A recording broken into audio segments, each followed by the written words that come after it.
عن أبي أيوب الأنصاري رضي الله تعالى عنه قال جاء رجل إلى النبي صلى الله عليه وسلم فقال عظني وأوجز فقال إذا قمت في صلاتك فصل صلاة مودع ولا تكلم بكلام تعذر منه غدا وأجمع الإياس مما في أيدي الناس۔ حضرت ابو ایوب انصاری رضی اللہ تعالیٰ عنہ کی یہ روایت چل رہی ہے، جس روایت میں آنے والے شخص نے جناب نبی کریم صلی اللہ علیہ وسلم سے مختصر اور جامع نصیحت کی درخواست کی تھی، اور اس کے نتیجے میں آپ نے 3 باتیں ارشاد فرمائی تھیں۔ ان میں سے 2 باتیں 2 دنوں میں آپ کے سامنے اس کی مختصر سی تشریح آ چکی ہے۔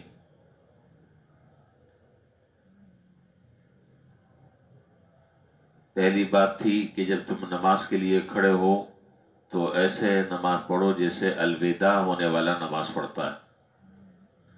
دوسری نصیحت فرمائی تھی کہ زبان سے کوئی ایسا کلمہ اور جملہ نہ نکالو کہ کل تمہیں شرمندگی کا سامنا کرنا پڑے اور کسی کے سامنے خفت اٹھانی پڑے اور معافی مانگنی پڑے۔ اس لیے سوچ سمجھ کر تول کر پھر بولنے کی عادت ڈالو، تاکہ بات کی شرمندگی سے بہتر ہے کہ آدمی پہلے احتیاط کر لے۔ یہ 2 باتیں تو ہو گئی۔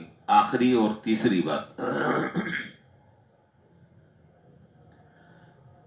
وَأَجْمِعِ الْإِيَاسَ مِمَّا فِي أَيْدِي النَّاسِ،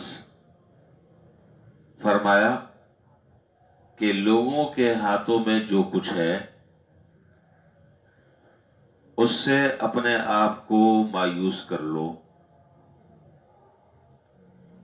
لوگوں کے ہاتھوں میں جو کچھ ہے اس سے اپنی امیدیں ختم کر دو۔ یہ ایسی جامع نصیحت ہے کہ ہمارے آپس کے تعلقات میں بسا اوقات جو کشیدگی پیدا ہو جاتی ہے،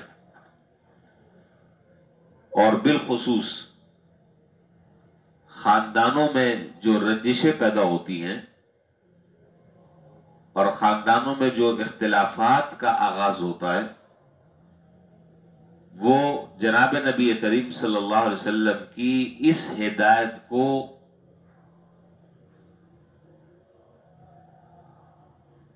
ایک طرف کر پس پش ڈال کر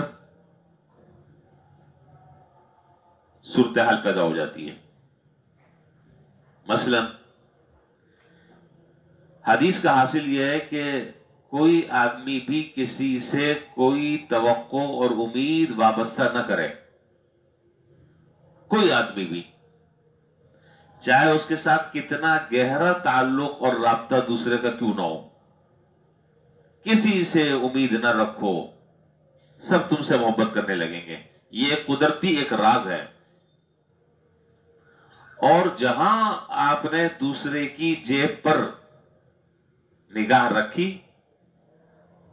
دوسرے سے آپ نے بلا وجہ یا بوجہ آپ نے امید لگائی، اور اگر وہ بالفعل خدا نخواستہ وہ امید پوری نہیں ہوئی تو پھر ایک شکایات کا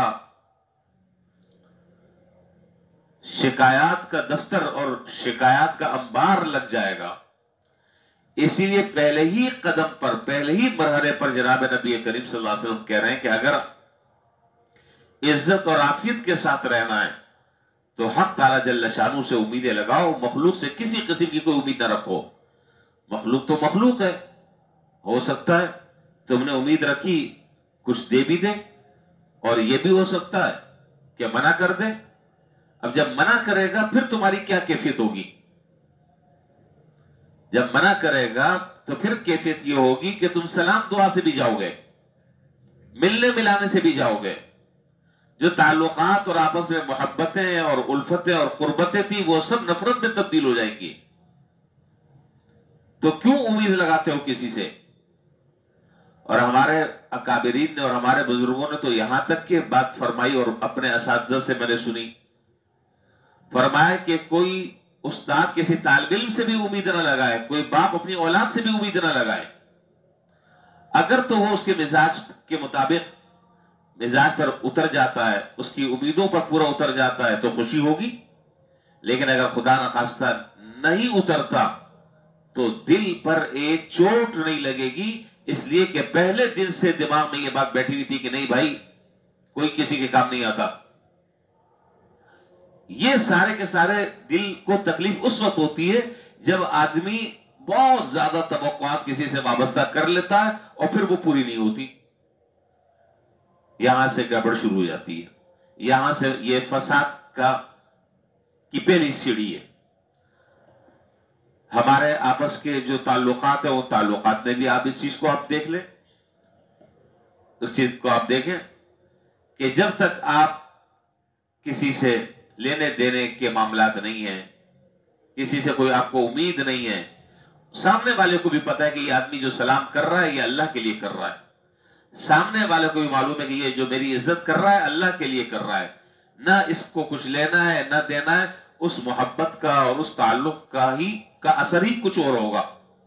اور جہاں سامنے والے کے دل میں اور دماغ میں یہ بات بیٹھ جائے کہ یہ سلام دعا یہ تو ابھی ابتدائی عشق ہے، اصل تو یہ اس کا ہدف جو ہے وہ اگلا ہے.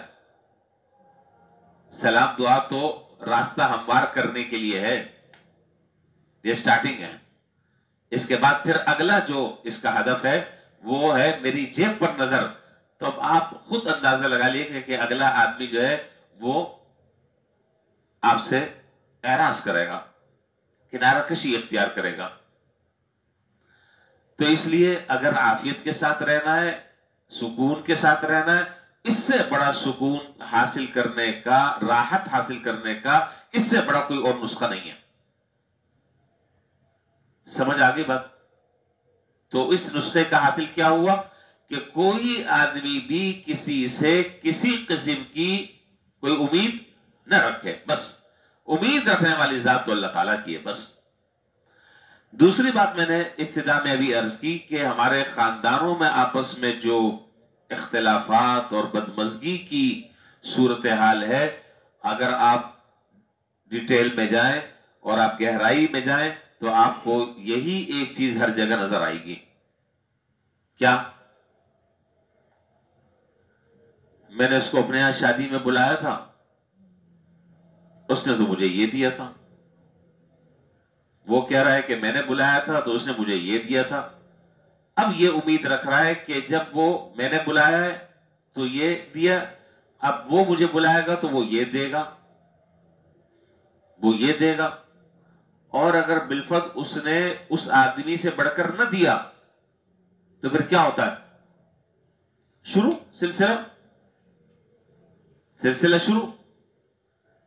پھر اس کے بعد جو ہے وہ طنز ہے، پھر اس کے بعد جو آپس میں اختلافات ہیں، پھر آپس میں باتیں ہیں، عجیب و غریب قسم کے تاثرات ہیں، لوگوں کے سامنے گا گا کر کہ جی میں نے تو ان کی تقریب میں اتنا 1000 روپے کی چیز دی تھی، اتنا قیمتی تحفہ دیا تھا، اور جب میرے یہاں تقریب ہوئی تو کم وقت میں کچھ بھی نہیں دیا. دینا کیا تھا؟ 5 بچوں کو ساتھ لے کر آ گیا.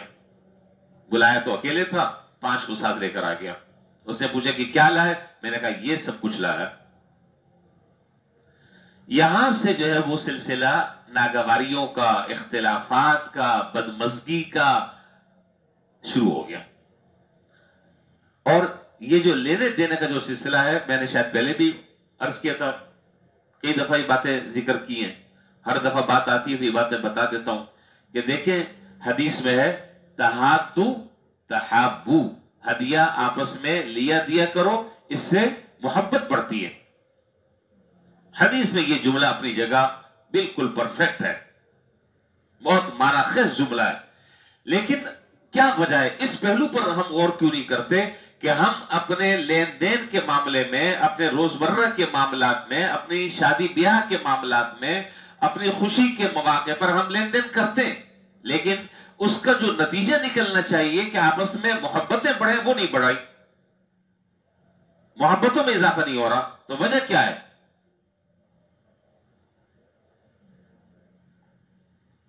نہیں پتہ چل رہا. بھائی سیدھی سادی سی بات یہ ہے، وجہ اس کی یہ ہے کہ ہمارا یہ لینا دینا اللہ کے لیے نہیں ہے، یہ ہمارا لینا دینا ادلا بدلا ہے، یہ ہمارا لینا دینا اپنی نام اونچی رکھنے کے لیے ہے، یہ ہمارا لینا دینا بدنامی سے بچنے کے لیے ہے، یہ اللہ کے لیے نہیں ہوا۔ اور جو کام اللہ تعالیٰ کے لیے نہیں ہوگا اس پر وہ خوشگوار اثرات کیسے مرتب ہوں گے؟